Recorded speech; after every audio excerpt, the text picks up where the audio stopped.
This is a Film Stories original podcast.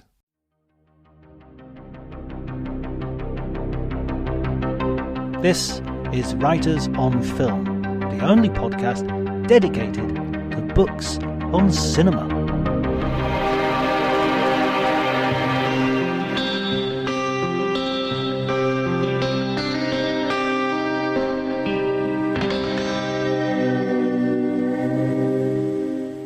Hello everybody and welcome to Writers on Film. My name is John Bleasdale and I am delighted today to be joined by Mike Miley, who teaches literature at Metairie Park Country Day School and has written several books, Truth and Consequences, game shows in fiction and film, and is the co-editor of Conversations with Steve Erickson. And he has written a new book which we are going to talk about, full title of which is David Lynch's American Dreamscape, Music, Literature, Cinema. Thank you for joining me, Mike. Well, thank you, John. It's a pleasure to be here. I'm really pleased we managed to get this together because this has been a sort of a long time coming, this conversation. Yeah, no, I'm thrilled to do it. It's really great to get to talk about the book and especially in this format. Yeah, the thing that I think David Lynch is one of these subjects. I mean, especially of course because of his recent passing. It's almost like his passing. It's a horrible euphemism, isn't it? His death is. It feels to me like the end of an era. I mean, we still have a few of them left, but it feels like the door is beginning to creak closed on a certain era of American cinema. Yeah. I think there's like you said, there's a handful. The Scorseses, Coppolas, Spielbergs, etc. From that era. But I guess here there is something unique, even among those people I just mentioned, with Lynch in the way that he's not, I wouldn't describe him as necessarily a self-made auteur or artist. That doesn't feel quite right. But in the sense of someone coming from the midnight movie independent art school circuit and then moving into the studio world and essentially coexisting with the Hollywood machine for the bulk of their career without really compromising any of their signature style, vision, etc., and really in making the industry come to them aesthetically and critically, it's hard to find a more contemporary analog of people who have done that. I mean, you're maybe talking about Tarantino, right? As far as someone who has that kind of a seismic impact on the way people look at, talk about, think about not only movies but the director, and even someone like Tarantino wouldn't be able to do it without David Lynch. I mean, his first movie even has an allusion to Lynch that demonstrates how vital and critical Lynch has been to the idea of American independent film voices and style and things like that. Absolutely, the cutting off of the ear, referencing Blue Velvet, of course. I was thinking the same thing recently about Twin Peaks and how there are so many TV programs, and there's even just a sensibility of what you can do with television that would not be possible without TV. I mean, in the immediate aftermath, we got things like Northern Exposure, for instance, but even like The Sopranos with those episodes, which they did like 3 or 4 episodes with Tony Soprano in a coma, and really went into Lynchian territory. And I mean, I remember thinking even at the time, this is like David Lynch. Yeah. I mean, yeah, so many of those peak TV or prestige TV shows started to think of themselves in those more auteuristy kind of terms that even though they take some of those formal approaches or things like that, none of them get as formally daring as that last episode of the original run of Twin Peaks. That's, as formally experimental as anything in Eraserhead or Fire Walk with Me, and it was on ABC. It's quite astounding. And I guess they had a more I'm thinking particularly of The Sopranos, but maybe even other shows that had a more hesitant relationship to the soap opera melodramatic stuff that they were. And I mean and Mm. whereas Twin Peaks is sort of openly aware of its status as a soap opera and doesn't shy away from that kind of feeling that a lot of the prestige TV puts a lot of effort into hiding or denying the soapier melodramatic aspects of, to their detriment, I think. But uh but that's just kind of in that bout to be taken seriously, right? They're trying to maybe distance themselves from more of that sentimental stuff where now, like, what are the things that people really love in about Twin Peaks? It is the soapier stuff and the more melodramatic music and things like that. And it's not it's not as in, it's not shameful, and Yeah. because it makes no bones about what it is, right? Where I think maybe those other when those other shows make more sentimental or soap opera-y turns, it's maybe because it's tinged with a bit of embarrassment that they don't need to have. I mean, I'd always think of Angelo Badalamenti's sort of raising crescendo score where he goes up Mhm. towards the end of a scene and people start to cry, and Mhm. you know the end of the scene is coming. That music is telling you, it's using the grammar of soap opera and the vocabulary of soap opera, as you say, unabashedly, and it even has. I mean, it does one of those things you get in very few TV shows, which it has a TV show in the TV show with Yeah. Invitation to Love playing on on the screen. And I was always thinking, oh, I bet David Lynch and Mark Frost, being who they are, they've got scripts for the whole run of Invitation to Love. Yeah, I think there was a plan to make that a bigger thing, or there were talks about making it a bigger thing in the second season, but it just never really got the traction or went, they went in different directions. But yeah, that kind of that meta level that we think arrives later in television, it's very much there. I mean, it's maybe too nascent of a form and not developed as self-consciously, but it's there, and it's deliberate, and yeah, it's these fun things where it can still laugh at itself and poke fun at itself and still be the thing it's trying to be. That both and quality that runs throughout the show and throughout all of Lynch's work is kind of the thing that makes him, where so many other works gonna give us one or the other. His, in these dichotomies and binaries and stuff, his work is always, no, they're both present all of the time, mutually dependent, perhaps inseparable, perhaps all the same thing. And like we just get that throughout all of the work. And yeah, it's even there in something like Invitation to Love, right? The show is a soap opera and a parody of soap operas, and it doesn't have a problem with being both. How did you first sort of come across Lynch? What's your sort of encounter with him? Oh yeah, yeah. I guess my David Lynch origin story is I saw Dune in the theater when I was 5 years old. I had really liked I thought the poster looked really cool. My folks kind of let me watch whatever I wanted, and I saw this poster. I'm like, oh, I want to see that movie. That looks awesome. And because of course you've got all the Return of the Jedi toys at home at that time, right? So you're into that sort of thing. And I remember kind of like sitting on my aunt's lap, and when Baron Harkonnen like floats and all the stuff starts to ooze out of him, I was out the door, and like that's too much. I didn't normally get too scared and do things like that, but that was, Lynch scary and like regular movie scary are very different to even a 45-year-old, let alone a 5-year-old. But I wound up seeing the movie.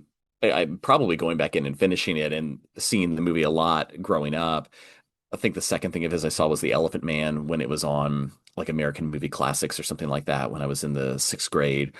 And then around the time that um, Reservoir Dogs came out, I was starting to get more into film and was reading stuff about movies. And of course, if you're read anything about cool movies or midnight films or whatever, David Lynch's name's going to come up. And so from there, I don't remember where I went necessarily next in there. It may have been Blue Velvet or Wild at Heart. It was probably one of those two. And then I was kind of on the train. I remembered Twin Peaks being a thing when I was growing up, but it was more like, oh, that's a thing that adults are into. And so I never watched it. I just remember being at like a friend's house for a sleepover and the parents were like, "Oh, we got to watch Twin Peaks," or that kind of thing. So it wasn't until I was later in high school and started I was renting the VHS tapes of Twin Peaks to watch it, but you couldn't, at least where I was growing up, they didn't have the full series on VHS available for rent. You could get the pilot and the first season, but then if you wanted the second season, you had to buy this like 6 VHS set that had all the like on the slow speed, like the crappier speed for Mm. the videos for the video quality. I had to buy that from like the movie store in the mall, Suncoast Movies. I saved up money my junior year of high school and bought, like, took my birthday money and bought the Twin Peaks box set so I could see the whole thing. And that's so wild because I think I'm definitely older than you in that case because I saw Dune when I was still a kid, but I must have been maybe 10 years older, maybe about 12, maybe something around then. And Hmm. I totally remember sort of like the crushing of the mouse in the sort of drink where you Oh sort of yeah, suck at it, sort of yeah. like crushes the mouth, and then you drink the blood of the which to this day is sort of like, wow, that's ingenious. Such an ingenious and disgusting idea exactly at the same time. And when it was released, they did quite a lot of publicity on Channel 4, which is our sort of slightly I don't know how you would describe it. It's kind of it's the st it's a it's a commercial TV station in the UK, but it's got a definite remit in its license to provide alternative viewing. So it has to be, Mm. I mean, they would show like American football, which had never been seen before, or Italian football. So American football, Italian soccer, I should say, for American Hmm. audiences. And it would show more artistic. So you would have long interviews with David Lynch, for instance, and they had a Oh, season okay. of his films to celebrate Dune coming out. So they showed Elephant Man and Eraserhead. It must have just been those two films, and maybe they Oh showed some wow. of his shorts. And I remember seeing Elephant Man. I didn't see Eraserhead, and I just thought, okay, wow, Elephant Man really blew me away, and I Hmm. really, really loved Dune. I was kind of and to this day, I have the Frank Herbert novel with the movie tie-in cover, and Oh, cool. totally agree with you that that poster was cracking. Um, so and sorry, this is a little bit of a long, it's a long question in a way, not really a question either, but I remember when Twin Peaks came out, it was very much suddenly David Lynch was in this mainstream that he had never been. He had sort of won back his reputation with Blue Velvet. Then Twin Peaks was like it was like Who Shot JR? Hmm. Who killed Laura Palmer? It was this really Hmm.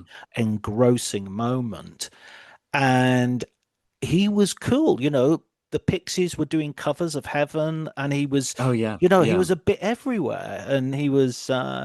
Wild at Heart was going to come out, and that had the sexiest people in it, and was Hmm. violent and scary. And I was like, I must have been 17, 18 at the time that came out. So that has been my relationship with him. Um, just to give you sort of you didn't ask for it, but there it is. But one of the things in the book that you to get back to the book and to get back to Hmm.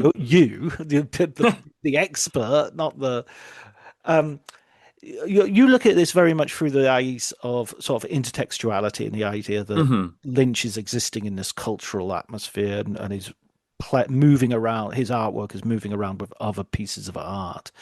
I really enjoyed this because I thought that you pick some really different points of view and people points of comparison. So, for instance, Mulholland Drive, it's not just Day of the Locust by Nathanael West, but this other novel which I have read, but a few years ago, the Dream is it the Dream Life of Belle Of so Balso Snell. Yeah. Snell. Yeah, I mean, I initially was because I was thinking, there's some of the connections in the book are more investigating things that just felt like they resonated to me and seemed to make sense, and I hadn't seen other people talking about them, so I thought, oh, well, I've got to see if there's more there. Like that would kind of be the episode 8 of The Return, Cormac McCarthy kind of stuff, where I thought this just from the first moment I saw it, thought this feels like Cormac McCarthy, and just investigating that from there when I saw other people weren't making this connection. Then the other ones are like in the case of the Mulholland Drive and Nathaniel West connection, looking at things that people have mentioned offhand, but don't really delve into any further. Mm. That felt to me like a real oversight. Like, yes, we can name check any apocalyptic or dystopian Hollywood work and say Day of the Locust and move on. And it's just a shorthand for that vibe. But there's maybe a little more going on than that. And then when I started to read the other West novels, I thought, oh my God, these are even more what Mulholland Drive is doing than Day of the Locust. And then when you put them all together, it really is this entire Westian sensibility adapted to film where you can almost look at it like it's an adaptation of West in the way that One Battle After Another is doing something with Vineland or something like that, like or or Cronenberg's Naked Lunch, or something like that. It's this unusual kind of adaptation, and that seemed really fun to me because I know adaptation people tend to talk about it more in a one-to-one or a clearly direct relationship, and there are certainly modes of adaptation that work in that way. But I also think that the way people move through the world and interact with art is seldom that one-to-one connection that is easy to trace out. Or as easy to trace out as an adaptation. And then when you think about it in terms of, I don't get into this in the book really, but Lynch's approaches to transcendental meditation and his kind of bigger senses of just things being in the air, it seemed a really fitting way for just thinking, well, here's how this artist's mind works. And we can see we know the things that were in the air in and popular during his lifetime, and we can maybe see how do these things churn up in his work. And yeah, and then when I found in Balso Snell the useful metaphors that West uses and mapped them onto Mulholland Drive, it it felt so crucial to understanding this kind of approach to looking at the film industry and to how movies work on people and how media works in the modern landscape that it felt really useful to just spend some time mapping that out for people.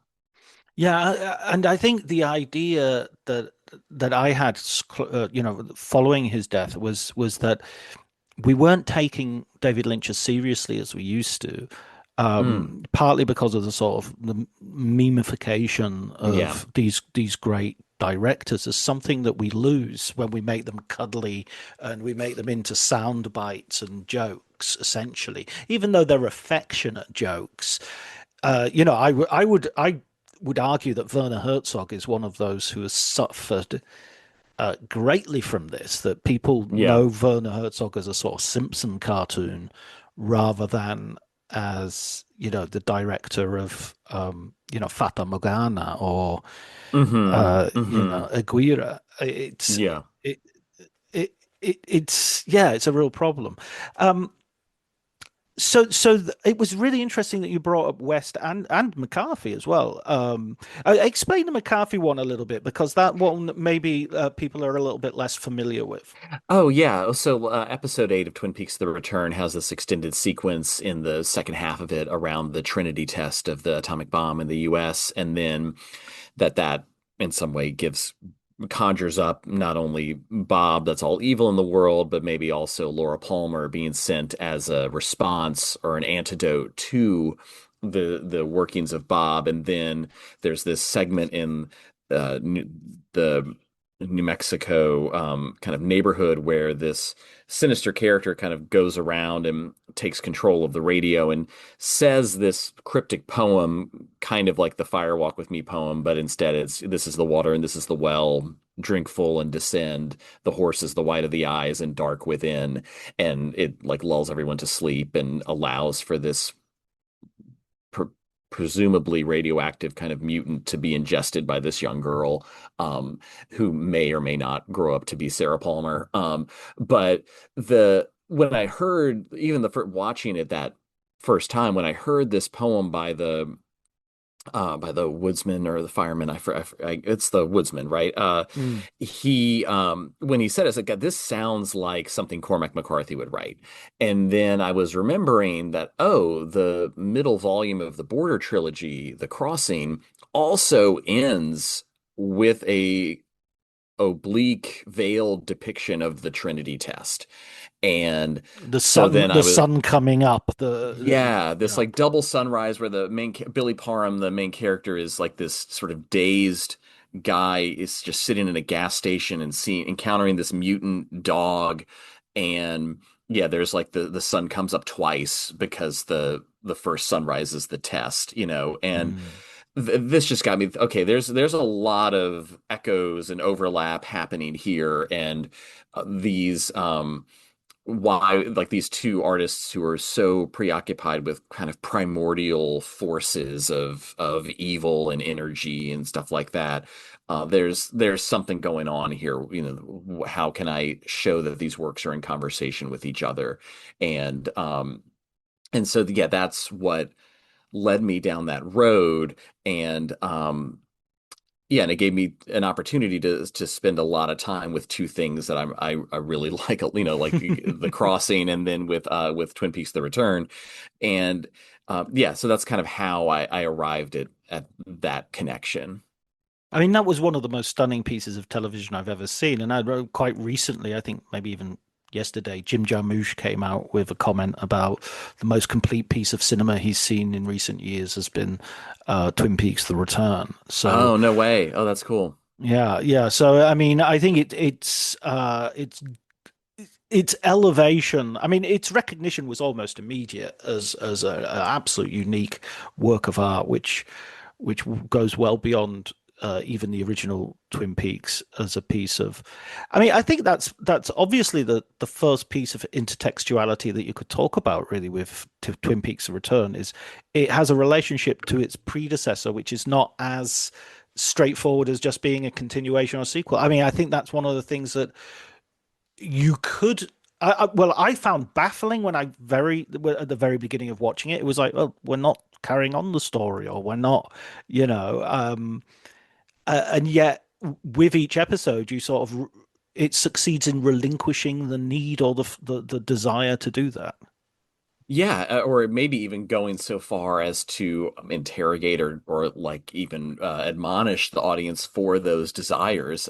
And I think Firewalk with Me very much does a similar thing. And I mean, this is what's really fascinating about the Twin Peaks as a body of work is the way that each iteration is a response to the previous version and to the discourse around the previous versions, and for it to happen the return in an age of so much fan service and ideas around continuation of IP, that it's all about just sort of delivering more of the same lore and just giving people the things that they're expecting and stuff like that, which I mean it's certainly heavy on lore. That's definitely the case, but the way that it forces us to confront the things we thought we wanted from this show and realizing how toxic those things are.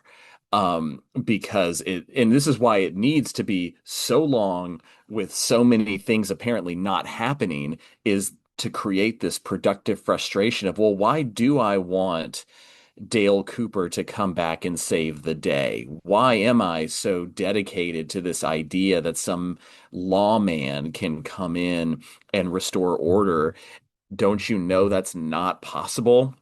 And then, by the time he does come back, it is fulfilling for a moment, but then the consequences of it are so dire and by then you're really primed to understand how the what the show has to say about the evil that men do and the irreversibility of all of these things and how damaging the desire to control can be and on and on and on, right? And I think that we get sure you could get that in other less frustrating ways for a viewer or for a fan, but I don't think it would be as productive and meaningful because we have to sit with all of these things. And at the same time, we're also sitting with the one way direction of time as we are looking at people who are no longer with us because who are on the show and who have died in between the show being shot and airing, or there's other people who can't be on the show because they have already died. All of that kind of stuff, I think, is also working with it, where we're just being forced to reckon with the things that cannot be undone and how those ram up against the desire to undo things that have been done. And so, of course, what's the biggest can't put the toothpaste back into the tube moment of human history is probably the atomic bomb, right? Like that's like because now like you can't not do that again. Like you can't undo that and the ramifications of doing it stay with you for has a radioactive half-life of millions of years. So like, good luck trying to get you can't even get rid of it even if all the bombs are gone. The after effects, the fallout is still with us. Yes, you have this term. I'm not sure if I remember it correctly. Is it mega object? Oh, the hyperobject. Hyper object. Yeah, Sorry. yeah. It's Yeah. just the scholar Timothy Morton's Mm. work about that. And yeah, and Morton's work mentions things about Twin Peaks in there. It mentions Bob as a hyperobject, and but it was all written, I think, prior to the return coming out. And so I'm extending Morton's discourse about Mm. this to incorporate another hyperobject in the book about the atomic bomb or nuclear fallout. And yeah, it's looking at these things that are so big, vast, and all pervasive that we have no real way of talking about them in real terms. It's all, and I mean, the nuclear fallout is an abstraction to us, basically, in the same way that like the I think Morton uses the example of like the Florida Everglades or something like that. It's just too massive to talk about as a single entity, even though it is.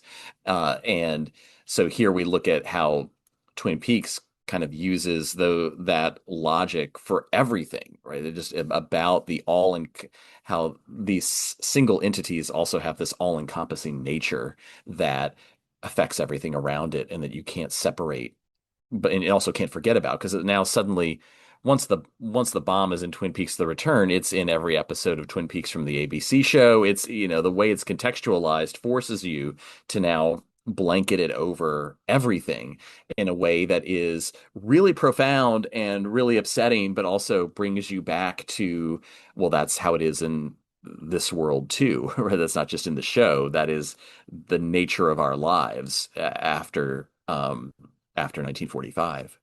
And in a sense, that's also the sense of intertextuality that you don't necessarily have to Mm. show that, David Lynch read Cormac McCarthy. It's just that they're both responding to the very fabric and texture of post Trinity existence.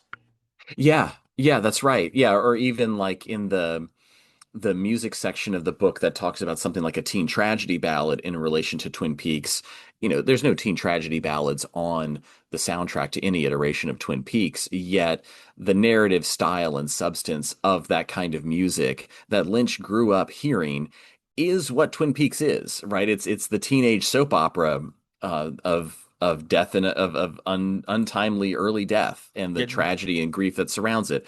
And so, yeah, it doesn't need to be on the soundtrack to because it's there. It's in the air, it's in the world. This is a way of a narrative way of dealing with these things that it's a genre unto itself that Twin Peaks is participating in. Yeah, I mean, the Shangri-Las were invented by David Lynch retrospectively, I think. I don't think there's any doubt about that with the motorcycles and Yeah.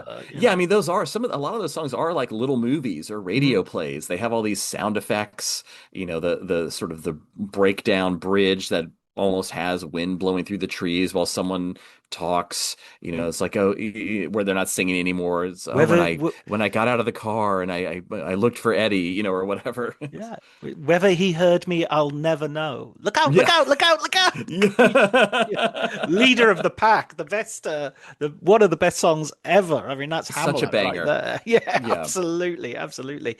I mean, I think this goes with his method, and we can sort of skip back a little bit and talk a little bit about transcendental meditation as well, because Sure. there is an element I feel when I first watched Eraserhead. I remember there's a bit where Jack Nance steps into an elevator, and I almost thought to myself, I'm really going with this. I hope the elevator doesn't move immediately. And it didn't. And then the doors closed and then he goes. But there's this sort of three beats Yeah. of lateness. And I felt that I had somehow caused that to happen by wanting that little and it feels like there's this interaction between the viewer and not all viewers. Obviously, some people feel, just get frustrated or disgusted or run out. But there is a sense of like, I'm gonna take you so far and see how far you'll come with me. Hmm. And there's a back and forth. And I thought in that episode of The Return, the one we're talking about, I think it's episode 8. Hmm. I watched it very recently, and there's the bit where we go into the bomb and we just have like electrical sparks and ash and we're just moving and it's like 2001 aspects the Stargate sequence, Hmm. and Hmm. we're just going in and in and in, and it felt like my monkey mind has gone silent, as the TM handbook would say, and I'm approaching a point where I'm just receiving now. I'm just, Hmm. which is dangerous because then receiving later on in the episode becomes exactly the way that you might receive something you don't want to receive when the Hmm. woodsman recites his poem. So it's oh man. Yeah, I mean there is a disarming, yeah, the some of your intellectual faculties are sort of awed into submission or silence, and you have to watch it so many times just to get past that experiential sense of awe that comes from this freaking moonshot of a of a narrative leap that and the amazement that it's getting pulled off, and then you've got to try to figure out, okay, yeah, what is this doing to me and why? And yeah, now you're bringing up something interesting. How is it different from the the woodsman's lullaby of sorts that puts everyone to sleep? Yeah, and that's the I mean, like I've been struck by the juxtaposition of like the Dune line, "The sleeper must awaken," with the return line, "We live inside a dream," and it's like those two poles in some ways seem to be what's always happening or being shown to us, is that we live in a dream and we need to wake up and realize we live in a dream. That I feel like that's some of the stuff that's happening there. Yeah, I mean, we need to wake up, but at the same time, well, it's a yin yang, isn't it? It's we Hmm. need to wake up and then go back to sleep again. I Yeah. mean, Yeah. we can't have one without the other. We can't, we can't have dreams unless we sleep, but they make no sense unless there's a waking world to which, to compare with which to compare them. Yeah, and I guess like his work and Twin Peaks in particular is maybe constructing for us a way to distinguish between those harmless dreams, or helpful dreams, and the harmful ones, which, like, the town of Twin Peaks is living in the original series. They're living in a dangerous one, right? They're living in Mm. this dream of nostalgia, of the Eisenhower era, when the yellow light means slow down instead of speed up, all of that kind of stuff that has facilitated this blind eye that can be turned by everyone to the very horrific trauma that is happening inside the Palmer household and in other parts of town. In the same way that people, that 50s idea of America has put people into a slumber to not recognize the horrific stuff that dream was built upon, like the atomic bomb or something like that. And so the show is helping people kind of distinguish between those different dreams so that hopefully they're not getting duped by those more harmful dreams in their own lives, but that how does one access that awareness, that consciousness, I guess would be through some kind of dream state that delivers greater insight. But that it maybe fits into that thing you're describing of kind of waking up and then going back to sleep and I guess dreaming better, or dreaming differently afterward. Samuel Beckett style. Yeah, right. Yeah, yeah, exactly. Yeah. I caught it. I caught your intertextuality. Yeah. The idea that you also bring in one of the chapters of children's literature Oh, is yeah. interesting because that is in a film which, to some degree, I think, do you refer to it in terms of Blue Velvet, correct? Yes, that's right. And that was a film that I think Lynch himself had sort of described as a sort of Nancy Drew mystery, Hmm. or one of the reviewers did. I think it might have been Lynch though. Um, Yeah, yeah, he mentions the Hardy Boys. that's Yeah. right. Yeah, not Nancy Drew, the Hardy Boys. Quite right. And many people will sort of think, "Oh, wait a minute, how is that a child? How does that relate to child literature?" So I'll let you take this one. Oh, yeah. Well, I mean, I guess from a great enough distance, where you can't see maybe all the R-rated stuff, the all the narrative tropes and moves and things that are happening in Blue Velvet are your basic childhood quest tale of the. I mean, I guess some of it is maybe Joseph Campbell-y sort of stuff, but I think that Jeffrey, encounters a strange object on the edge of the dark woods and decides to go inside and encounters, true evil and wildness that he discovers is also inside himself. And he's got to come back after he slays the dragon or whatever and come back restored and reformed. And I like the way that, yeah, from a really messed up angle, Blue Velvet's a fairy tale, it's a fable, and I think it kind of, in some respects, makes no bones about that. But the it's obviously a whole lot darker and more disturbing than your average childhood bedtime story. But then again, so is Maurice Sendak's Where the Wild Things Are, right? The contemporary response to it was this is too dark and scary for children, right? This is a little too psychologically real and gritty.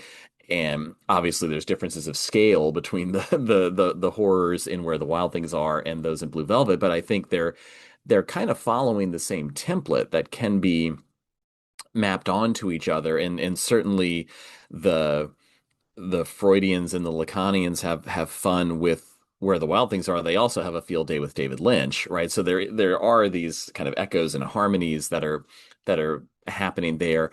But it just got me kind of thinking about, okay, if we do take this, I mean, it's almost like an offhanded joke, like, oh yeah, Blue Velvet, what a great children's story. But like, what if we take this joke seriously and investigate how it does play with the traditions and the formulas of a children's story and uses them maybe to some different ends, in perhaps the same way that Sendak does, where they both challenge our ideas about uh, what the fantasy world and what the real world is and what it means to what if when we confront our wildness we don't actually vanquish it but maybe come to terms with it or bring it back with us in different form. Because I don't think that either of those stories, when they don't return like, oh, and everything's back to normal and all the wildness is gone and the monsters have gone away and all of that. Like, they come back with a real sense that the new order that's been restored is cannot be put back together again. It is tenuous, and that wildness will return, and because it was always there to begin with, and we just couldn't see it. In the same way that underneath the ground of Lumberton, it's always there, right? If anything, it's the fertilizer creating the thing that we're saying is the not wild stuff.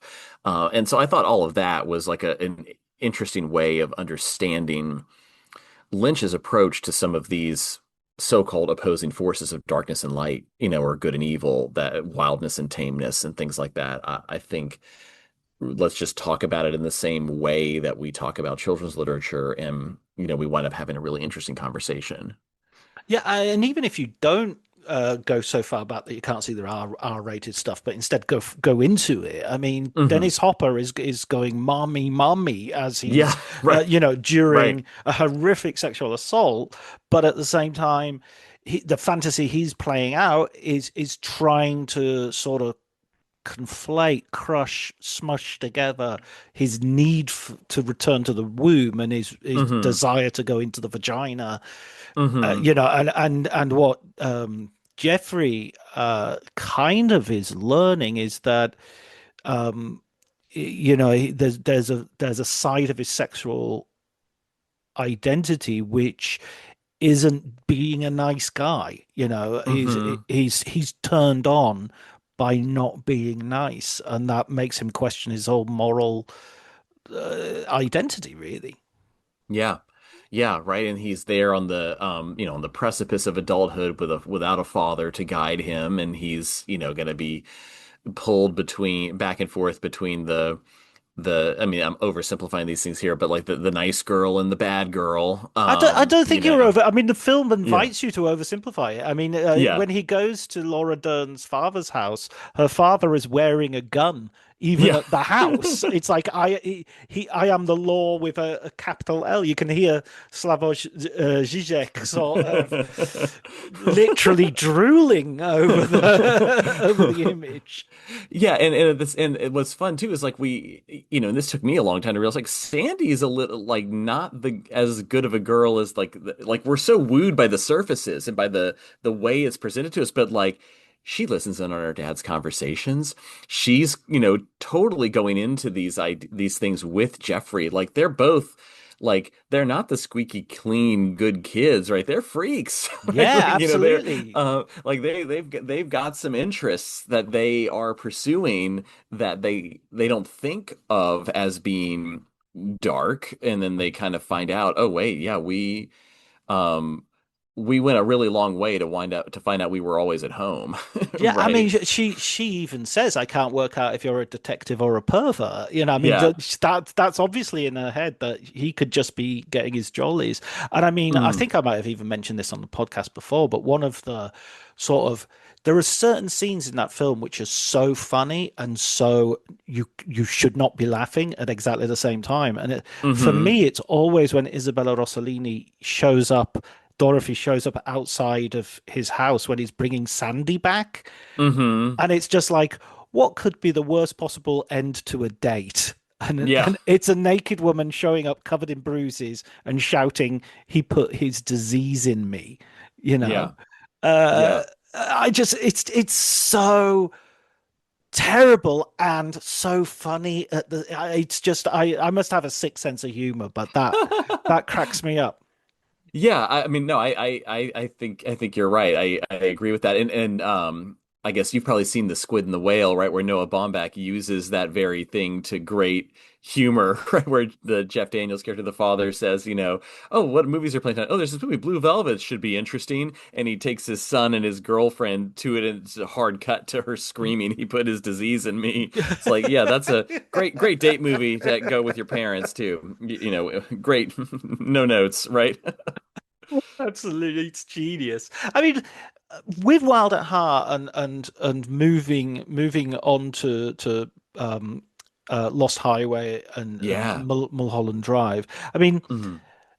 I remember Wild at Heart didn't get the accolades that Blue Velvet got. It was by Yeah. no means as received solidly. Firewalk with Me at the time was considered a disaster, but has since been very much reappropriated and revalued. Hmm. And personally, I went to see it at the cinema and thought and was and thought, oh, this is rubbish. I don't know what's going on here, and I'm lost. And I've since rewatched it many times, and it could even be one of my favorite David Lynch films. Yeah. Yeah. Um, Lost Highway was equally, I think, considered something of a misshit when it came Hmm. out. Hmm. And it wasn't really until Mulholland Drive that people sort of turned back to. Did you Yeah. get a sense of that when you were watching them when as they were coming out, or how did you feel? Well, I guess some of them I saw in such a clump together that Mm, I mean, certainly I did not like Firewalk with Me the first time I saw it because I was coming right off the heels of binging the original series, and I watched this, and I was one of those people who was like, "Hey, this isn't the thing I wanted. Where's all the cherry pie and snappy jazz songs and things like that? And what's this Chris Isaac, Kiefer Sutherland thing doing here?" And I definitely had that reaction. But then again, I would watch it periodically. For a movie that I claimed to think was really off the mark, I certainly went back to it a bunch to where I maybe wouldn't have seen it in a few years, and in my 20s would still remember some line from the Chris Isaac stuff, like it stuck with me.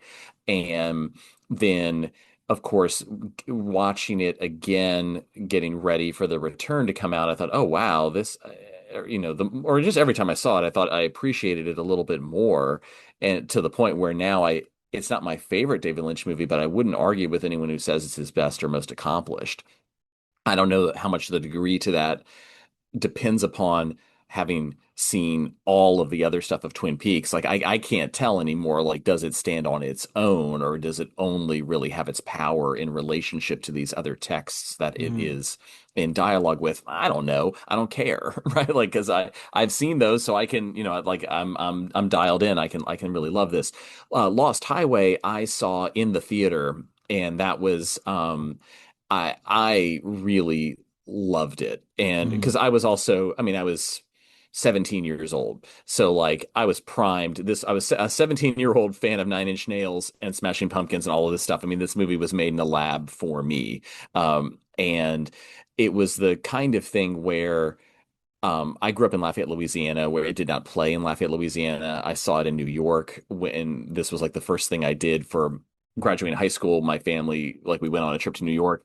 First thing we did was look at the movie listings. Lost Highway starts in an hour. That's what I want to do, and so that's how I saw it. But the with your parents? yeah, yeah, yeah. Oh man, we saw some movies on that trip, John. Okay. That was I took them to Rocky Horror. I took them to Pink Flamingos because it was having its 25th anniversary Oh re-release. wow. My mother loved it, uh, and I took them to Cronenberg's Crash, which was also in theaters. They did not like that one so much, and they wanted to leave. And I was like, "Well, I'm staying. Y'all can go if you want."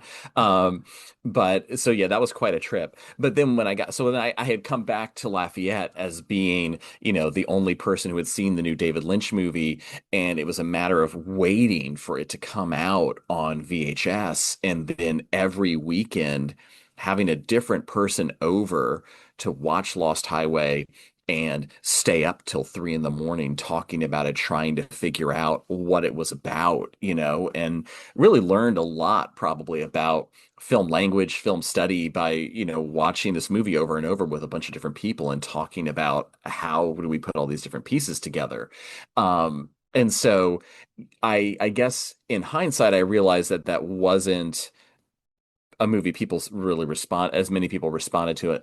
But I was like the perfect target for that Mm, movie at that point, which also made me the worst target for the Straight Story 2 years later, right? Where I'm just like, oh, what is this G-rated David Lynch movie? I'm 20 years old and like edgy. This isn't, this is dull. And I think this is the movie that in 10 years from now is going to be in a top three David Lynch movie conversation, probably. Like we're not there yet, but I think that's going to be where discussion goes.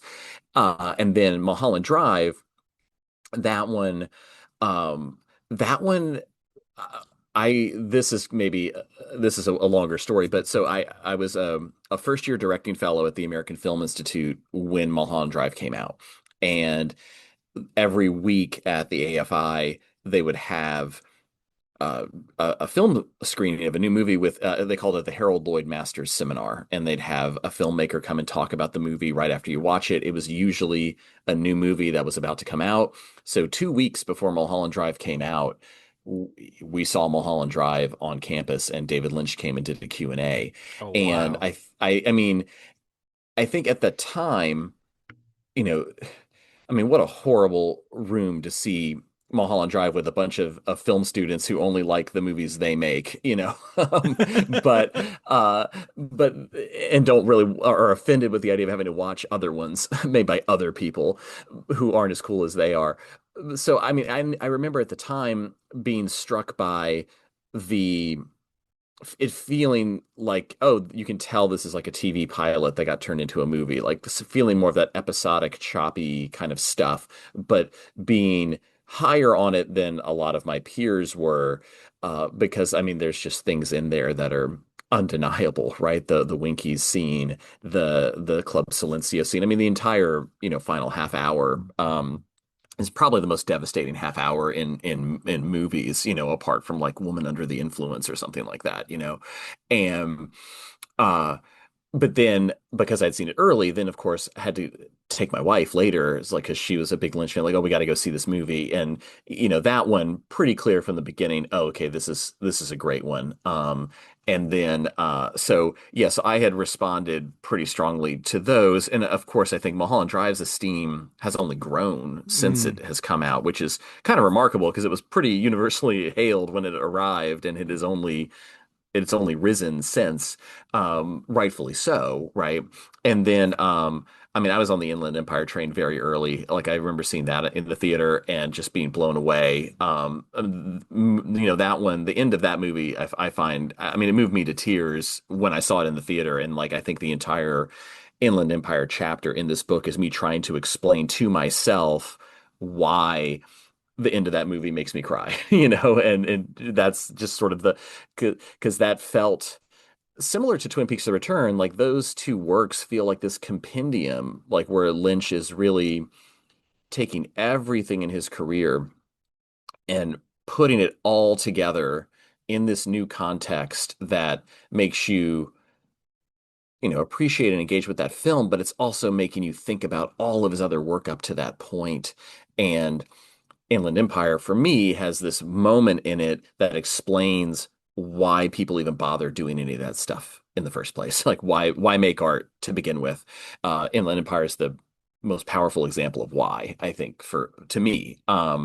So yeah, so that's a very long answer to your question, but like that's kind of how I encountered each of his subsequent movies. Once I had kind of known who he was and known this is somebody I really like, and kind of going in knowing I'm going to see a David Lynch movie. That was sort of where I went with them. I love that what you just said about, writing that entire chapter to justify, or not to justify, but to explain to yourself or work through why it hits you so much in the feels, as the Hmm. kids say. Hmm. I mean, Yeah, it's right. I mean, I think that's what all um academics should sort of admit to the world is that the things that excite them most are things that excite them most, as in things that generate emotional responses and intellect, and that's not necessarily separate from an intellectual response. If something really interests me intellectually, it comes with excitement. It doesn't. Hmm. It's not a raising of an eyebrow. It's like, wow, this is so fascinating.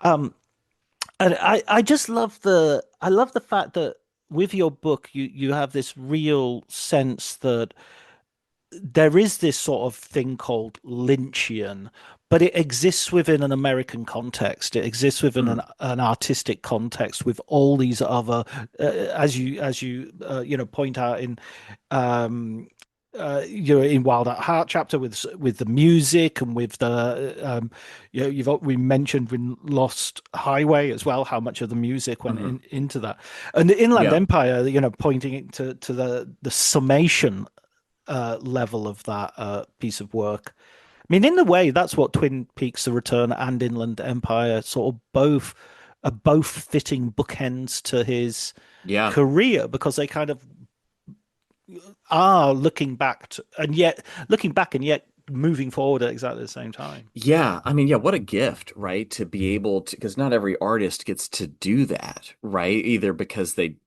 don't know that this thing they're going to make is going to be it, the last thing, or they aren't given the resources to do it, or don't have a way to wrap their head around it necessarily. And what a gift that one of the more singular filmmakers of our time was able to do that right twice. I mean, because really, like, Inland Empire would have been adequate enough for that Mm, kind of harnessing of all of the stuff, but then The Return does that even to an even greater degree and with a more familiar and accessible text, right? Like it, so it's just wild that he was able to do that not once but twice. And yeah, I think it's important to look at, like, in the way, the thing that you were talking about is sort of that it also be not just Lynchian but American, because this is where I guess I have that um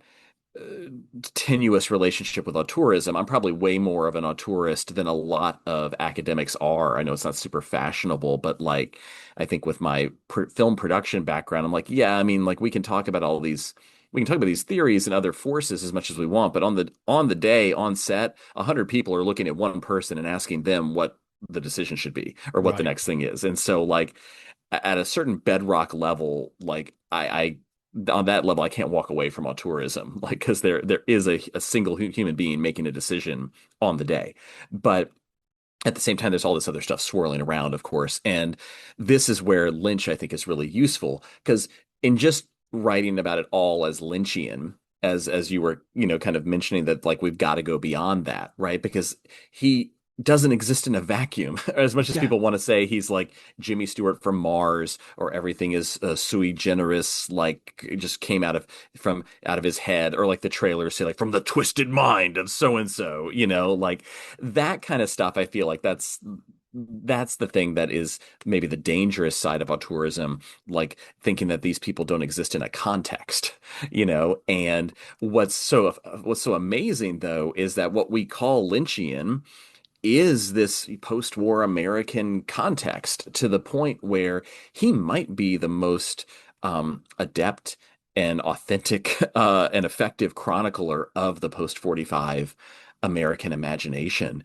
Like, he maybe gets it in a greater way than anyone else. And so, but we can't really appreciate that if we only talk about him as Lynchian, as though everything he does can only be Lynchian, or like you were saying, kind of the memification of Lynch or Herzog, where everything Herzog says is, "Oh, that's such a Werner Herzog thing," and like, that's accurate to a point, but at a certain point, it's very limiting in terms of understanding the full scope of his art. It's not just the boundaries of his own mind; it is in dialogue with and responding to all of these amazing, incredible changes and forces in the world. Um, and man, what a loss if we didn't talk about those things when we're talking about his work.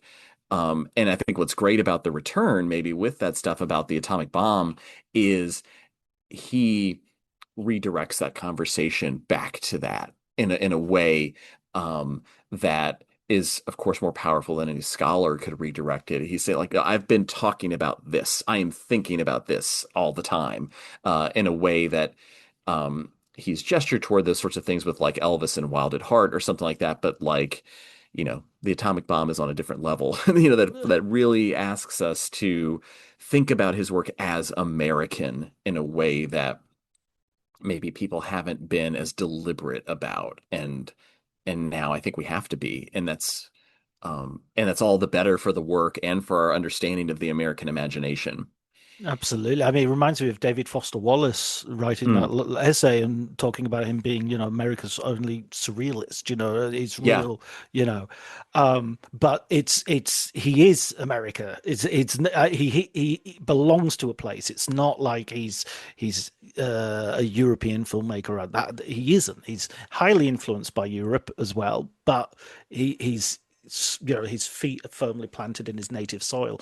And yeah, I mean, another thing that just popped into my head when you were saying that as well is how can we watch this, um, and then we see Oppenheimer, and then we Right. see, and we go, oh my God, he's kind of picked up on something that is still in the air, and we're still, as you say, it's a hyper object that we're still dealing with today. And in a way, it's kind of the return of the repressed Oppenheimer. It's something we Yeah. haven't talked about for too long, and now we got Oppenheimer, and now we've got House of Dynamite, and all of a sudden, it's sort of like, Right. okay, it's right in the forefront of our minds again. Yeah. Well, yeah, and I'd be curious, yes, and it's all happening around the time of, I mean, having political leaders who are suddenly more interested in pushing the button, Yeah. right? Or the mechanics of the button. Yeah, it feels, some of it does feel truly like a return to when I was growing up in the 80s and there was, so much more nuclear fear. I'm thinking of like Red Dawn, Amazing Grace, and Chuck, these other war games, right? These other Yeah. films at that time where it's like, oh wow, we're worried about nuclear war again. Like why? It's like, well, look around, like and so there's some of it I think that's true. Like these things are now just back in the air, and yeah, we had kind of I mean, we'd fallen asleep had forgotten about those things for a little bit. And then when you wake up and realize, wait, this stuff is around. We still have this. That's frightening. That's nightmarish. That's surreal, but it's also wholly American. The Russian state TV, there are chat shows where they're talking about, it takes 10 minutes for us to drop a bomb, for a missile to arrive in London, Mm, then that comes out. I sometimes think we're even more, we're as awake as we are. I think the sense of being on the brink happened like a few years ago with the beginning of the war in Ukraine, the Russian invasion of hmm Ukraine. There was a hmm sense that's the closest I felt to the 1980s since the 1980s, hmm since the early 1980s, that sense of how far should we push the Russians? hmm You know, hmm hmm wouldn't surrender be better than suicide? I mean, that's what House of Dynamite is essentially about. Wouldn't it hmm be better to be attacked and not start the World War Three than be attacked and start World War Three? I mean, hmm hmm it's crazy. It's crazy. Crazy times, Mike. Crazy Now it's times. dark. Yeah. Oh yeah. Well, there's water and there's a well and there's a horse. The white of the Yeah. eye is the horse. Somebody somewhere is lying on the floor here with blood. Right. Yeah. Yeah. They're just trying to get away, listen to a nice little film podcast to get away from Yeah, everything. It's like, nope, yeah. sorry. S- Sleep with your mouth firmly Yeah, we got an closed. hour. We got an hour through, so that was, we held off. We fought we fought against it for a while. Listen, Mike, I absolutely love talking to you. It was such a joy to talk about David Lynch. It's such an enlightening and new way. It was really interesting. It was a great book. I'll put a link to it in the show notes. Oh, Um, thank you. Thank you for joining me, Mike. Really enjoyed it. Yeah. Oh, no, I had a great time talking to you, John. Thanks so much. I appreciate it.